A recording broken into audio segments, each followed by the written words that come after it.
আজকে তোমাদের সাথে আমি একটি মজার রান্না শেয়ার করব। সেটা হলো গিয়ে কাচকি মাছের চচ্চড়ি। কাচকি মাছের চচ্চড়ি মনে হয় প্রতিটা বাঙালির কাছে অনেক পছন্দের। কাচকি মাছের চচ্চড়ি বানানোর জন্য আমি প্রথমত নিয়ে নিলাম টমেটো, আলু, অল্প একটু রসুন, সাথে কাঁচামরিচ আর ধনেপাতা।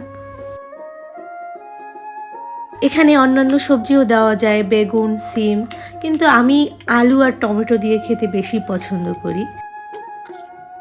রান্না করার আগে আমি হাতের পাশে সব কিছু গুছিয়ে রাখি, নইলে তাড়াহুড়ায় আমার মনে থাকে না কোনটার পরে কি দিব, কারণ নতুন রাঁধুনি বলে কথা তো। চুলাতে কড়াই বসিয়ে দিলাম। এখন আমি এখানে সমস্ত উপকরণগুলো দিয়ে দিব।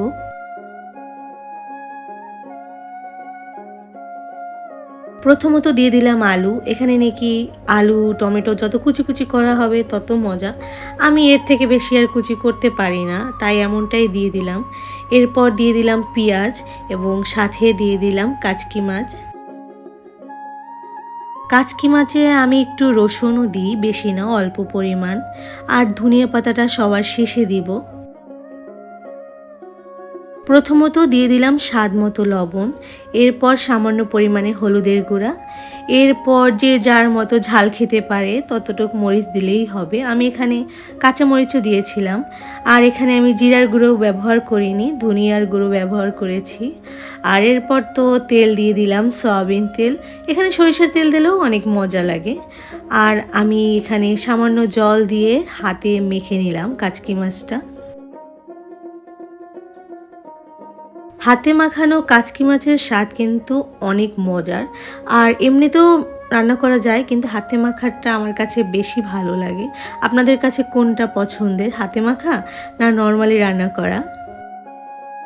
এরপর আমি ঢাকনাটা দিয়ে দিলাম এবং লো আঁচে রান্না করলাম, কারণ তাহলে রান্নার স্বাদটা অনেক ভালো লাগে।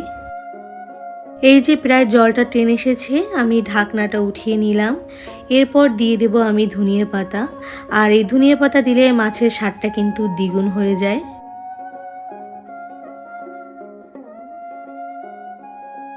রান্না আমার প্রায় শেষের দিকে। আর এই মাছটা থাকলে নিমিষেই এক প্লেট ভাত খাওয়া যায়। আর কার কার এই মাছটা পছন্দ জানিও তোমরা। আজকের ভিডিওটি এই পর্যন্ত। সবাই ভালো থাকবেন। টাটা।